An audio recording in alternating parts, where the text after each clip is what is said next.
Et bonjour, bonsoir, nous nous retrouvons pour l'épisode numéro 3 sur les futures séries, les futurs projets de Riot. Est-ce que ce sera Fortiche avec eux? Je ne sais même pas. Mais en tout cas, nous savons que les prochains thèmes seront Noxus, Ionia et Demacia. Nous sommes aujourd'hui dans l'épisode 3, l'épisode final de cette petite série de podcasts.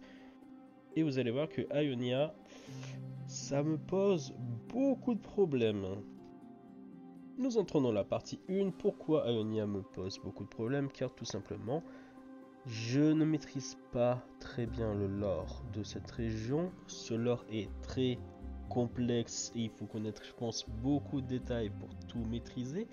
Nous savons parfaitement que quand nous allons aller sur Ionia, ça sera via l'invasion noxienne.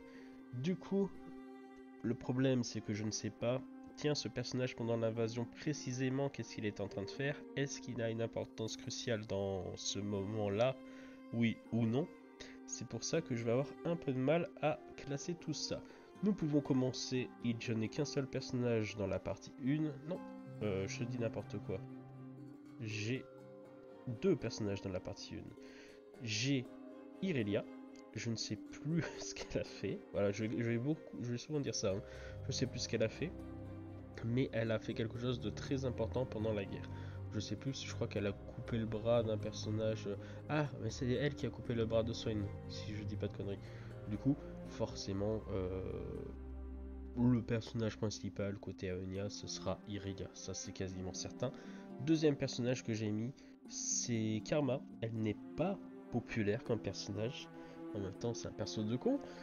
Mais au niveau du lore de l'île entière, je pense que c'est quelqu'un de très important. Ça me semble très surprenant si on ne parle pas de Karma ou si on la voit même pas du tout. Ça serait très étrange. Nous entrons ensuite dans le numéro 2 et là je peux vous dire, il y a beaucoup de monde. Avant tout, entre le numéro 1 et le numéro 2, j'ai mis les frères Yasuo et Yone car ils sont oméga populaires. Mais je me dis, est-ce que vraiment la série va avoir le temps de parler d'eux? Parce qu'il y a beaucoup de choses à dire. Et encore une fois, quelle importance ils ont pendant l'invasion de Ionia? Parce que je crois que leur histoire c'est un petit peu plus tardif, c'est un peu après. Donc, à voir, aux experts du lore de me confirmer ou non. Ensuite, vrai personnage dans le numéro 2, nous avons tout simplement l'ami Varus. Je me dis que ça peut être une introduction intéressante aux Darkin, parce que les Darkin c'est quelque chose de très populaire, c'est très cool et tout. Mais encore une fois, c'est pas le sujet principal. Le sujet principal ça va être l'invasion, la guerre. Donc, est-ce que vous avez le temps de mettre ça en plus dans l'histoire? Je ne sais pas. Ensuite nous avons Monsieur Yi, le maître Yi, le Master Yi, parce que tout simplement c'est un personnage très populaire. Ça m'étonnerait qu'on ne le voit pas. Et encore, je crois bien que son lore est lié à l'invasion. Donc ça me semble évident qui est Maître Yi, mais je le mets quand même en numéro 2 car je ne maîtrise pas suffisamment son lore. En numéro 2, j'ai mis Syndra, c'est un personnage très puissant, très intéressante, mais est-ce que à ce moment-là elle est scellée ou pas? Encore une fois, je maîtrise pas assez le lore. Nouveau personnage, nous avons Kayn. Kayn, c'est un personnage super populaire, très intéressant. Lui aussi, il fait le lien avec les Darkin. On pourrait le voir, ça pourrait être super cool. Mais je ne suis pas certain. Numéro 2, j'ai mis Akali. Ça pourrait être un numéro 1. Honnêtement, le personnage est très populaire. Je crois qu'elle est... elle connaît ou elle l'a déjà combattu avec Irelia. Donc je me dis... Ouais, entre le 1 et le 2 quand même, notre cher Akali.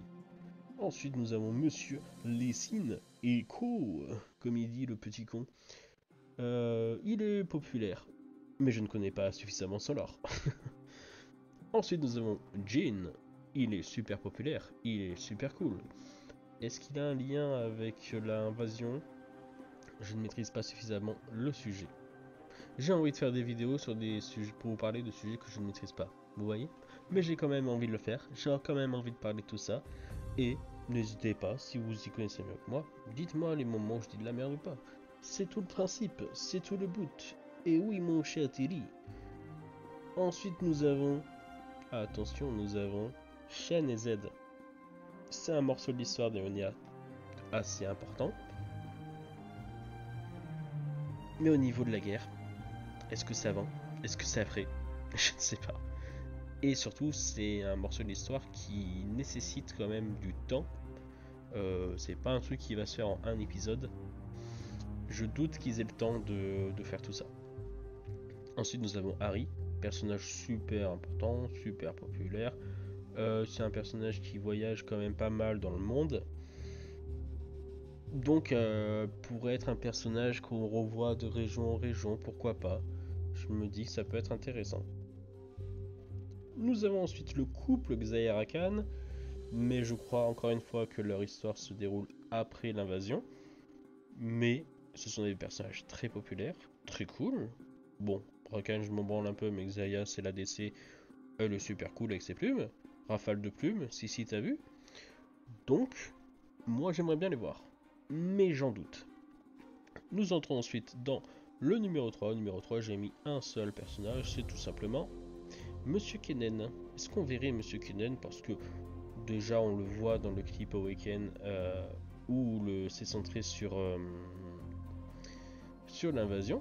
Donc déjà on peut se dire tous les personnages qu'on voit sur Awaken, si c'est toujours canon, on pourra les voir. Donc il y a Kennen. Et c'est juste parce que Kennen c'est devenu mon personnage OTP, j'ai monté 3 comptes diamants avec. Voilà, j'aime bien Monsieur Kennen.